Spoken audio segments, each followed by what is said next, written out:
은혜 받으실 말씀은 마태복음 4장 18절에서 20절까지 말씀입니다. 마태복음 4장 18절에서 20절까지 말씀을 다 같이 봉독하겠습니다. 갈릴리 해변에 다니시다가 두 형제 곧 베드로라 하는 시몬과 그의 형제 안드레가 바다에 금을 던지는 것을 보시니 그들은 어부라. 말씀하시되 나를 따라오라.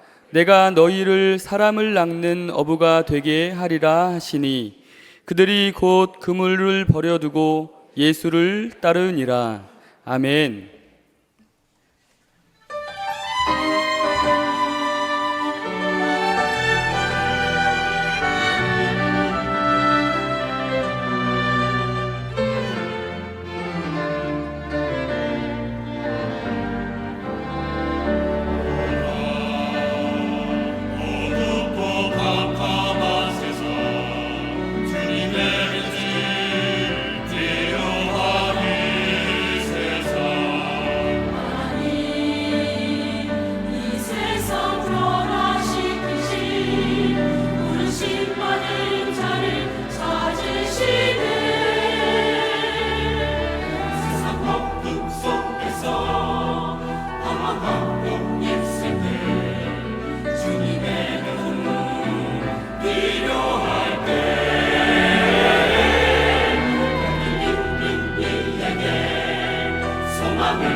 은혜로운 찬양에 감사를 드립니다. 우리 옆에 분하고 인사합니다. 예수님 이름으로 축복합니다.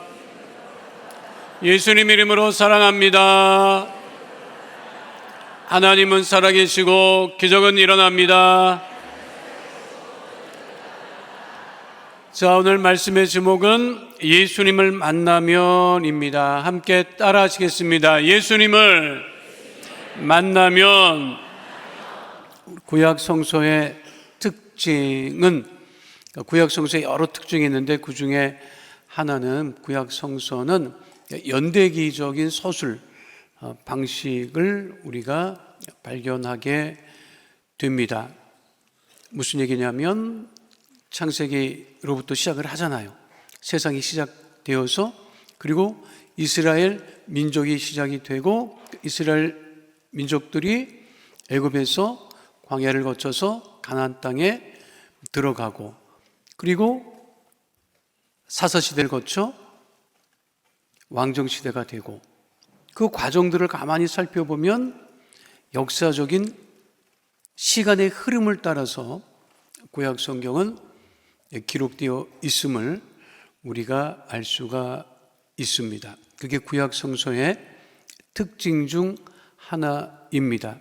신약 성경은요, 신약 성경은 구약 성경과 다르게 예수님을 만난 사건의 중심이 신약 성서의 중요한 부분들을 차지하고 있음을 우리가 알 수가 있습니다.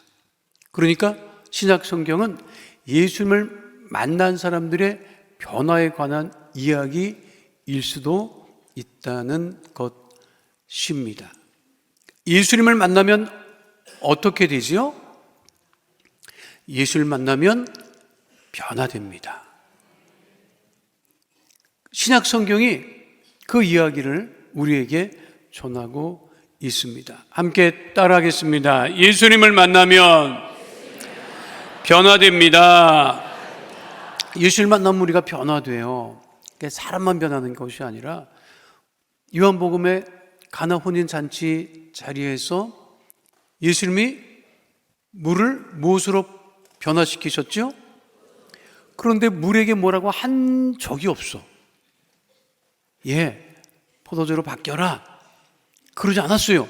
성경 보면. 그런데 물이 알아서 포도주가 됐어. 어떻게 그런 일이 벌어졌을까? 이것에 대해서 여러 신학자가 연구를 하고, 그리고 또 많은 분들이 얘기를 하지만 18세기 영국의 낭만파 시인이었던 바이론이 한 말만큼 정확한 말은 없어요. 이 바이론이 뭐라고 얘기를 했느냐면, 영국 케임브리지 대학 시절에 종교학 시험을 보는데 시험 문제가 뭐였느냐면, 요한복음에 등장하는 가나 혼인 잔치 자리에서 물을 포도주로 바꾸신 예수님의 기적에 대하여 논하라 라고 하는 게 문제였어요. 근데 학생이었던 바이론이 자막에도 나왔듯이 뭐라고 답을 적었느냐? 간단하게 적었어요. 물이 주인을 만나니 얼굴이 붉어졌더라. 얼마나 멋진 말이에요. 물도 예수님 만나니까 어떻게 되는 거야? 너무 좋아서 얼굴이 붉어져서 무엇이 됐다? 포도주가 됐다는 거예요. 물도 변해서 포도주가 되는데, 우리가 예수님 만나면 어떻게 돼요?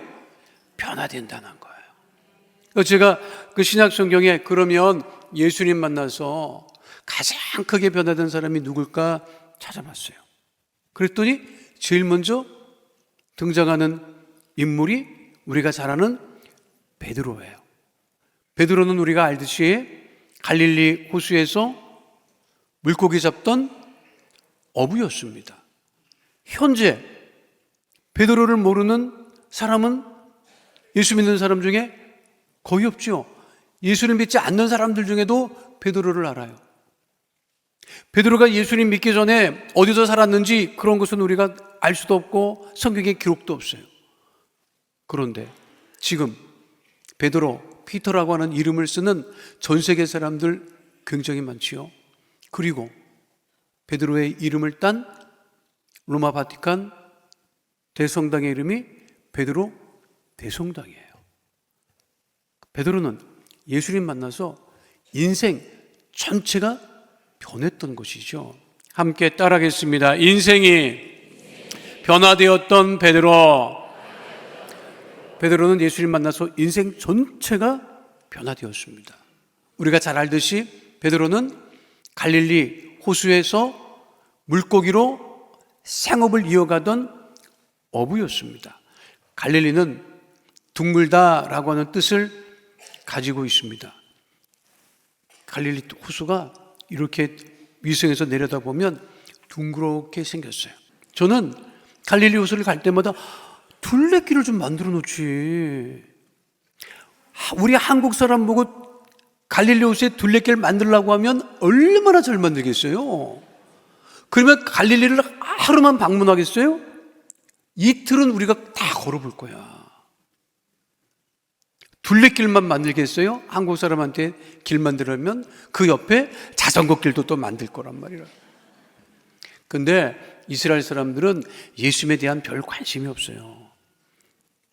메시아로 인정하지 않기 때문에 그냥 성주 순례객들이 오면 그냥 왔다 가라고 하는 정도지 거기를 뭘 이렇게 할 생각들은 별로 없어요.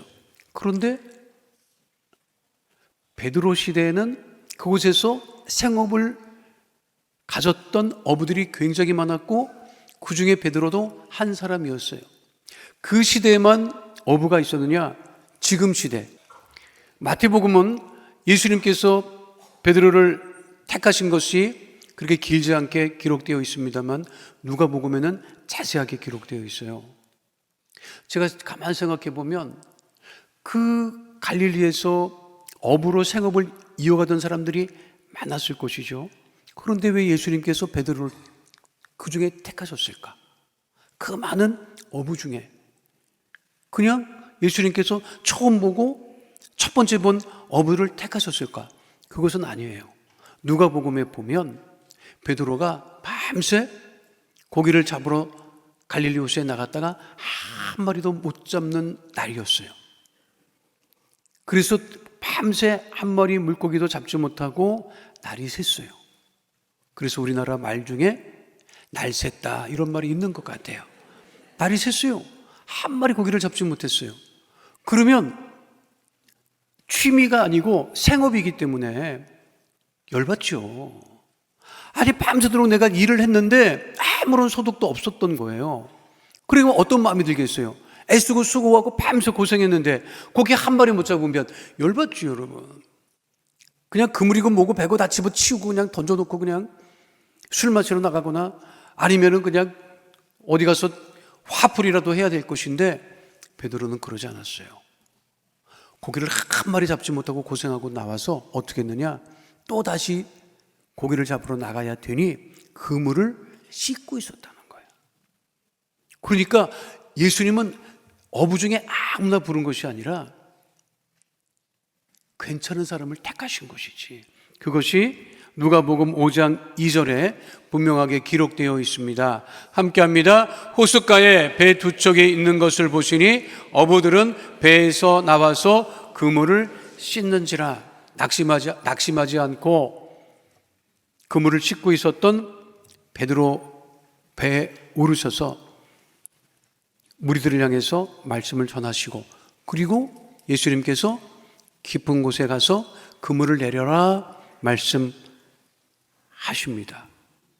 그때 베드로가 이렇게 반응을 하지요. 누가복음 5장 5절 말씀 함께합니다. 시몬이 대답하여 이르되 선생님 우리들이 밤이 새도록 수고하였으되 잡은 것이 없지만은 말씀에 의지하여 내가 그물을 내리이다 하고 말씀을 먼저 들었어요.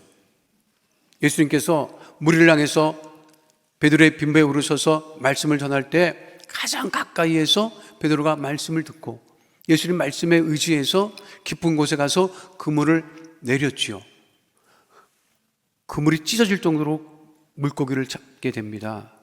그리고 난 다음에 베드로가 고백을 해요. 무슨 고백을 하느냐? 이것이 제일 중요한 고백 중에 하나입니다. 누가복음 5장 8절 말씀 함께합니다. 시몬 베드로가 이를 보고 예수의 무릎 아래에 엎드려 이르되 주여 나를 떠나소서 나는 죄인이로소이다 하니. 베드로가 예수님 만나서 무엇을 깨달은 거죠? 자신이 죄인인 것을 깨달은 거예요. 그때로부터 변화가 시작된 것입니다. 우리가 예수님 만나서 내가 죄인이었구나 하는 것을 깨달을 때 비로소 우리의 삶에 변화가 이루어지게 되는 것입니다. 그런데 세상 사람들은 예수님을 영접하지 않고 밀어내고 자신이 죄인인 것을 깨닫지도 못하고 회개하지도 않기 때문에 변화되지 아니하고 애쓰고 수고하고 살아가지만 고생만 하고 살아가고 있는 거예요. 근데 베드로는 깨달았다고요. 무엇을 깨달았다?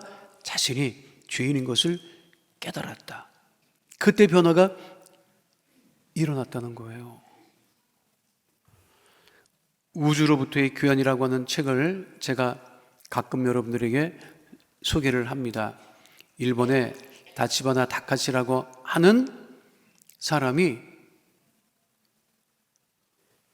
우주인들, 우주선을 타고 우주에 갔다 왔던 사람들을 직접 찾아가서 인터뷰를 합니다. 일본 사람이 미국으로, 러시아로 우주인이었던 사람들을 찾아가서 인터뷰를 해요. 무슨 인터뷰냐?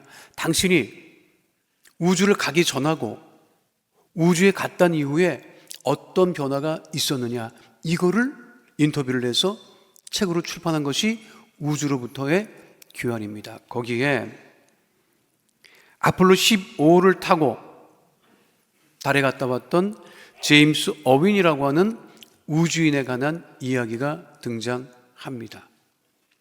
제임스 어윈은 어떤 사람이었느냐면 달에 도착을 해서 로버라고 하는 달 표면을 주행할 수 있는 주행차를 타고 달에서 9.6km를 탐사했던 우주인이었습니다. 그런데 이 사람이 우주에 갔다 와서, 달에 갔다 와서 어떻게 변화되느냐? 복음을 전하는 복음 전도자가 돼요. 가는 곳마다 예수님을 전해요. 기록에 따르면 1972년에 우리나라에도 왔다 갔더라고요. 근데 그분이 전 세계를 다니면서 우주에 갔다 왔던 체험을 하면서 복음을 전하는데 한 번은 헝가리에 가서 강연하게 됐어요. 강연을 마쳤는데 한 헝가리 학생이 질문을 합니다. 그 질문이 뭐냐면, 왜 유리 가가린은 하나님을 보지 못하였습니까? 라고 하는 질문이었어요.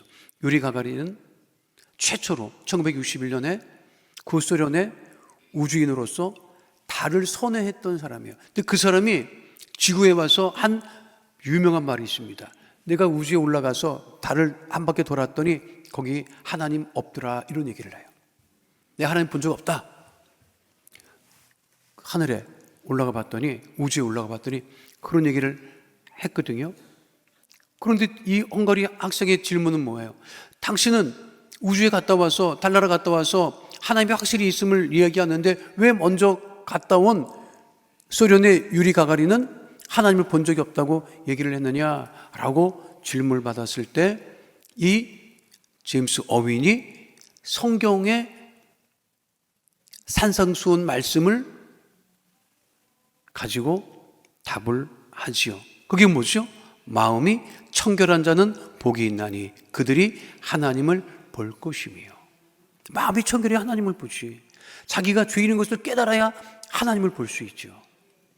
우리의 변화는 예수님을 만나서 내가 죄인인 것을 깨달을 때 비로소 변화가 생기는 것이고, 세상의 사람으로 사는 것이 아니라 하나님 나라의 자녀로 살아가게 되는 것이고, 어둠의 자녀로 살아가는 것이 아니고 빛의 자녀로 살아가게 되는 것이고, 죄와 저주와 질병 가운데 살지 아니하고 하나님 은혜와 구원의 은혜를 누리며 살아가는 변화된 하나님의 자녀가 됨을 잊지 않는 주의 자녀 되시기를 축원드립니다. 낙심하지 마시고 12월 한 달 동안 큰 변화를 누리는 하나님의 자녀 다 되시기를 축원드립니다. 사랑하는 성도 여러분, 그것 아십니까? 여러분들을 알고 있는 예수 믿지 않는 사람들은 여러분들을 유심히 봐. 얼마나 바뀌었나? 얼마나 변화됐나? 교회 다닌다면서, 예수 믿는다면서 얼마나 변화됐나 지켜봐요. 그리고 그들이 속으로 생각하고 말합니다. 교회를 다닌다고 하더니, 예수를 믿는다고 하더니 진짜 변했네? 그런데 어떤 사람은 아무리 시간이 가도 하나도 안 변한 사람이 있어요. 그것도 기적 중에 상기적입니다. 어떻게 예수님을 만나서 변화되지 않을 수 있을까? 우리들은 날마다 예수님을 만나서 변화되는 하나님의 자녀가 됨을 잊지 않게 되시기를 축원드립니다. 성경에 예수님 만나서 완전히 변화된 사람 중에 대표적인 사람은 바울이 있어요. 바울은 그 전에 믿음을 가지고 있었던 사람이에요. 예수 믿는 믿음이 아니라 하나님을 믿는 믿음을 가지고 있었던 사람이 바울이었어요. 그런데 바울은 예수님을 만난 다음에 무엇이 바뀌었느냐? 종교적인 열정, 종교적인 열심이 바뀌었던 사람이 바울입니다. 우리가 예수를 만나면 열정이 바뀌게 된단 말이에요. 따라하겠습니다. 열정이 변화되었던 바울. 부활하신 예수를 만나기 전에 바울은요, 예수님을 믿는 사람들을 핍박하던 사람이었습니다. 그것도 보통 핍박하던 사람이 아니었어요. 성경에 구체적으로 기록되어 있죠. 사도행전 8장 3절에 뭐라고 말씀하고 있죠? 함께 합니다. 사울이 교회를 잔멸할새 각 집에 들어가 남녀를 끌어다가 옥에 넘기니라. 이것이 부활하신 예수를 만나기 전에 바울이 했던 행동이었어요. 믿음을 가지고 있었어요. 종교적인 열심, 율법에 관한 열심, 예수 믿는 것은 잘못된 믿음이다. 그러니까 나의 열심은 예수 믿는 사람들을 못 믿게 하고 잡아다가 핍박하고 옥에 가두는 것이라고 하는 유대 율법 열심을 가지고 있었던 사람이에요. 본인이 스스로 고백을 하지요. 사도행전 9장 1절로 2절에도 이런 기록이 있습니다. 함께 합니다. 사울이 주의 제자들에 대하여 여전히 위협과 살기가 등등하여 대제사장에게 가서 다메섹 여러 회당에 가져갈 공문을 청하니 이는 만일 그 도를 따르는 사람을 만나면 남녀를 막론하고 결박하여 예루살렘으로 잡아오려 함이라. 예루살렘에 있는 사람들뿐만 아니라 다메섹에 있는 예수 믿는 사람까지 붙잡아 오기 위해서 달려갔던 사람이 바울이었어요. 그런데 부활하신 예수님이 바울을 만나주시고 그리고 그 바울에게 이렇게 말씀하십니다. 사도행전 26장 14절 말씀 함께합니다. 우리가 다 땅에 엎드러짐에 내가 소리를 들으니 히브리 말로 이르되 사울아 사울아 내가 어찌하여 나를 박해하느냐 가시체를 뒷발질하기가 내게 고생이니라. 바울아 너 애쓴다 수고한다. 그런데 너의 열심은 나를 박해하는 열심이다. 그러니까 바울이 가졌던 열심은 하나님이 기뻐하시지 않는 열심이었다고 하는 거예요. 그러니까 우리의 열심은 하나님이 기뻐하시는 열심이 되어야 된다고 하는 거예요. 열심히 살죠. 세상에 믿지 않는 사람들도 열심히 삽니다. 그런데 잘못된 열심을 가지고 사는 사람들이 꽤 많아요. 이단과 사이비는요 굉장한 열심이 있습니다. 근데 잘못된 열심이죠. 보이스피싱범들 있잖아요. 얼마나 열심인지 아십니까? 우리는 이 시간에 예배드리지 그 사람은 우리를 어떻게 뜯어먹을까 이것만 연구하고 지금도 그러고 있어. 안 쉬어. 며칠 전에 불과 며칠 안 됐어요. 전화가 오더라고요. 요즘에는 전화가 이렇게 발신자가 누군지 이렇게 뜨는 경우가 있어요. 그런데 전화가 왔는데 우체국 택배 발신 전용이라고 뜨더라고. 우체국에서 무슨 일이지? 그 우체국 발신 전용이니까 전화를 받아요, 안 받아요? 받지. 받았어요. 그랬더니 나한테 전화한 사람이 뭐라는 줄 알아요? 우편 배달부입니다. 그러더라고. 무슨 일이십니까? 그랬더니 카드 발급 신청하셨죠? 그러는 거예요. 한 적이 없어요. 마침 우리 집사람도 옆에 있어서 내가 물어봤어요. 카드 발급 신청한 적 있느냐? 없대. 그래서 없습니다. 나한테 주소를 확인하더라고. 없습니다 그랬더니 내 이름을 대고 내 생년월일을 대더라고. 맞아. 근데 한 적이 없어.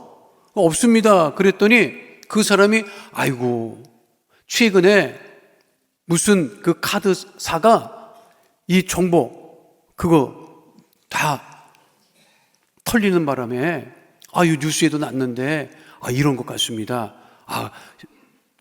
카드 신청한 적 없으면 발급 반송 처리해 드리겠습니다. 친절하게 그러시더라고. 반송 처리해달라고 그랬는데 또 뭐라는지 알아요? 뉴스에도 보도가 됐지만 이렇게 개인정보 신상 틀린 사람들이 많습니다. 내가 전화번호를 알려드릴 테니 전화하셔가지고 2중 3중으로 확인하셔갖고 또 다른 피해가 없도록 해주시기 바랍니다. 그리고 전화번호를 알려줬어요. 그래서 제가 알겠습니다 하고 전화를 하려고 하는데 뭔가 좀 이상해서 그 전화번호를 확인했더니 그 전화번호가 아닌 거야. 그리고 또 확인해 봤더니 최근에 그런 우체국 발침 전역이라고 해서 전화를 해서 보이스피싱하는 사람들이 굉장히 많다는 거예요. 내가 그때 이 보이스피싱하는 사람이구나. 참 열심히 있다. 이 사람 내가 만나서 예수 믿게 해갖고 이 열심을 복음 전하는 데 쓴다고 하면 얼마나 복될까. 내가 그런 생각을 했어요, 여러분. 세상에 남의 등쳐먹으려고 하는 사람도 열심히 살아. 알아요? 우리보다 더 열심이야. 그런데 우리의 열심은 사람을 죽이려고 하는, 안 되게 하라고 하는 열심이 아니라 사람을 살리고 유익을 주고 도움을 주는 그런 열심을 가져야 된다고 하는 것이죠. 근데 바울의 열심은 예수 믿는 사람을 옥에 가두고 핍박하는 열심이었다고요. 그런데 그 바울이 부활하신 예수님을 만나서 완전히 변화되게 됩니다. 그래서 박해자가 복음을 전하는 복음 전도자가 되고 오늘날 바울로 인해서 지금도 복음이 땅끝까지 전해지고 있음을 우리가 결코 잊어서는 안 된다고 하는 사실입니다. 그리고 우리의 열심이 하나님을 기쁘시게 해드리는 열심이 되어야 된다는 거예요, 여러분. 마지막 세 번째는요, 저는 베드로, 바울은 하나님 너무 나랑 이 격이 다른 것 같습니다.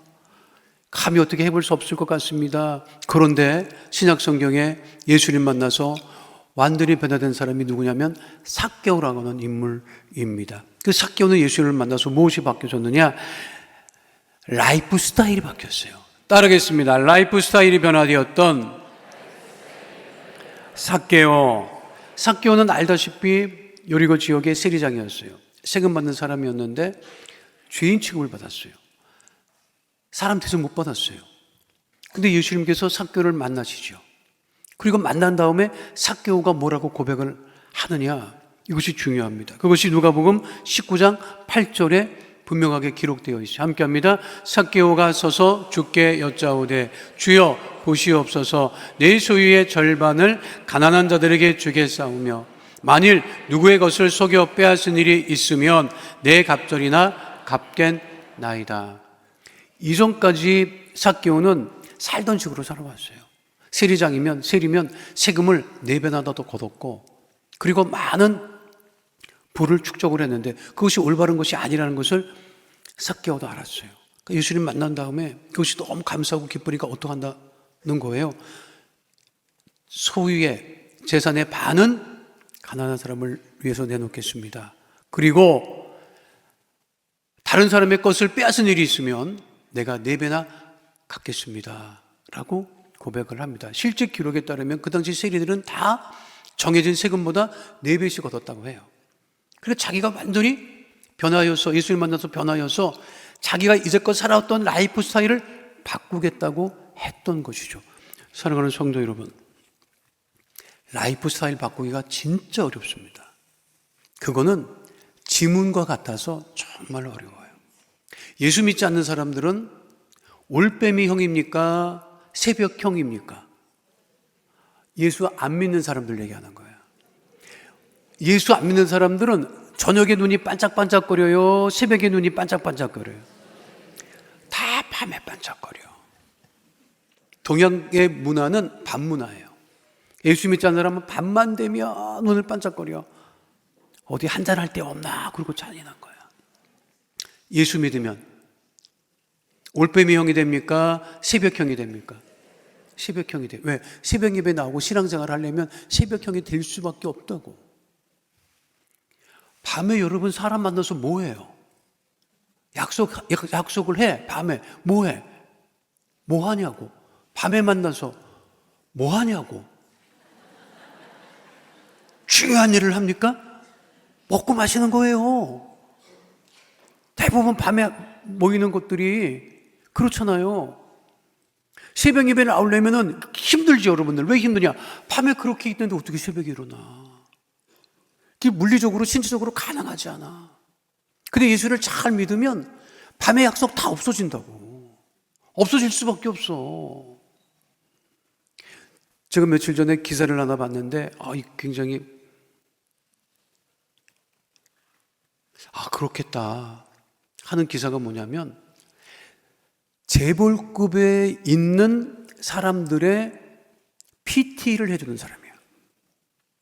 그러니까 재벌급에 있는 사람들도 몸 관리를 해야 되잖아. 건강해야 되니까 PT를 받는다고. PT가 문제는 알잖아. 뭐 반응이 있어야지. 설교 안 끝난다 이렇게 반응하면. 그러니까 개인 운동 시켜주는 사람이에요.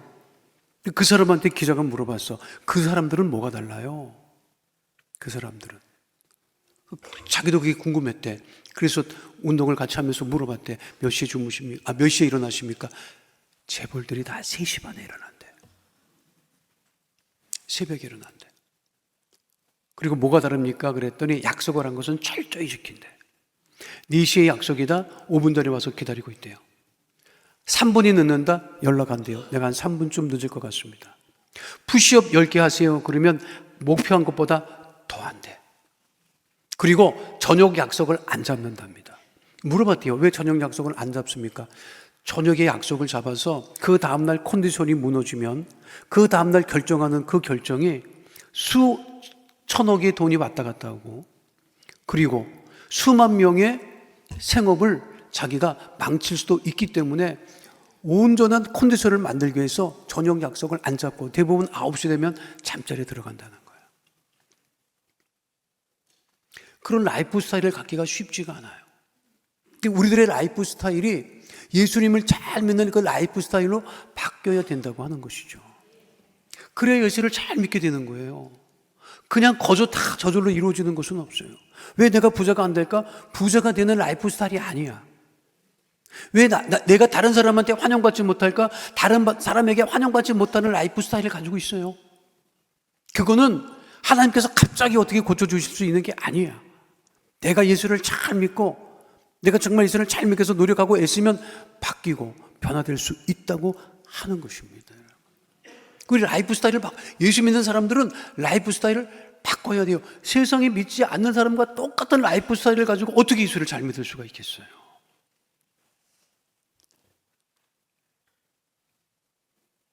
불편해, 여러분? 표정이 불편한 표정이야, 내가 보니까. 못 바꿉니다. 목사님 못 바꿉니다. 아니, 갑자기 바뀌지는 않아요. 그냥 낙심하지 말라고 말씀드렸잖아. 얼마든지 우리는 예수 잘 믿으면 변화될 여지가 많다는 것 잊지 마시기를 예수님 이름으로 축원드립니다. 제가 몇 년 전에 속초에 갔을 때인가 봐요. 아마 교육자 수련회가 있어서 속초에 갔다가 카페 시간이 나서 차를 마시러 들어갔는데 앉아 있는데 맞은편에 그림이 걸려 있었는데 그 그림이 뭐 이렇게 유명한 화가의 그림도 아니에요. 누가 그렸는지는 모르겠더라고. 근데 이렇게 그냥 속초의 배경에 맞는 산하고 뭐 바다 같은 아주 단순한 그림인데 거기에 글씨가 써 있는데 그 글씨가 내 마음을 딱 사로잡았어요. 그 글씨가 뭐냐면 그대를 기다리고 있었네라는. 카페니까 아마 주인이 손님을 기다린다고 하는 마음에 담았는지 속초니까 누군가를 기다립니다 라고 하는 뜻을 담아서 뭐 걸어놨는지는 모르겠는데 이렇게 걸려 있어요. 저거 내가 찍은 사진이다, 여러분. 여러분들을 위해서 오늘 처음 공개하는 거야. 근데 제가 저 사진을 그림을 보고 저 사진을 왜 찍었느냐, 저렇게 처음에는 저 그림을 보고 글자를 봤거든요. 근데 저 그림이 걸려있는 바로 옆이 카페 창문이었어. 근데 카페 창문 밖으로 뭐가 보이느냐, 교회하고 교회 십자가가 보인 거야. 그러니까 저 그림하고 글자하고 너무 맞는 거야. 누가 기다리고 있었다? 우리 예수님께서 그대를 기다리고 있었네. 교회에서 십자가에 달리신 예수님께서 나를 위해, 우리를 위해서 기다리고 있었네. 그래서 사진을 이렇게 다시 하나 또 찍었다고 내가, 여러분. 예수님께서 우리를 만나시기를 원하고 계십니다. 우리 예수님을 만나서 우리의 삶이 변화되고 우리의 삶의 열정이 변화되고 그리고 이제껏 살아왔던 라이프 스타일을 하나님이 기쁘시게 하는 라이프 스타일로 변화되어서 더욱더 주님을 기쁘시게 하는 믿음의 거룩한 자녀 다 되시기를 축원드립니다. 거룩하신 아버지 하나님, 우리의 삶이 예수님을 만나 변화된 베드로와 바울과 삭개오와 같이 늘 예수님 만나 변화된 복된 삶 살아가게 하여 주시옵소서. 주님, 우리의 삶을 변화시키심을 감사드리며 예수님 이름으로 기도하옵나이다. 아멘. 잠시 묵상하여 기도해 주시기 바랍니다. 오늘 이 시간 교회 처음 나오신 분, 우리 예수님을 영접하고 하나님의 자녀가 되기를 결심하는 분이 계시다면 오늘 이 시간 우리 예수님을 영접하기 위하여서 잠시 자리에서 일어나 주시기를 바랍니다. 미루거나 주저하지 마시고 전도하신 분과 함께 자리에서 일어나셔서 우리 예수님을 영접하고 하나님의 자녀가 되는 은혜 가운데 거하게 되시기를 바라겠습니다. 오늘 이 시간 우리 예수님을 구세주로 영접하기 원하시는 분은 자리에서 일어나셔서 제 기도를 소리내어 따라해 주시기를 바랍니다. 하나님 아버지, 저는 죄인입니다. 어디에서 와서 왜 살며 어디로 가는지 알지 못하고 방황하며 살았습니다. 저의 죄로 인하여 십자가에서 죽으시고 부활하신 예수님을 제 구주로 모셔드립니다. 저는 하나님의 자녀가 되었습니다. 지금부터 영원토록 주님과 함께 살겠습니다. 예수님의 이름으로 기도드립니다. 아멘. 우리를 구원하신 하나님께 영광의 박수 올려드립니다.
지금은 우리 주 예수 그리스도의 은혜와 아버지 하나님의 영원하신 사랑과 보혜사 성령님 함께 하시고 인도하시고 내주하시고 동행하심의 역사가 오늘 주 앞에 나와 신령과 진정으로 예배드린 하나님의 귀한 자녀들 머리 위에 지금으로부터 영원토록 함께 계실지어다.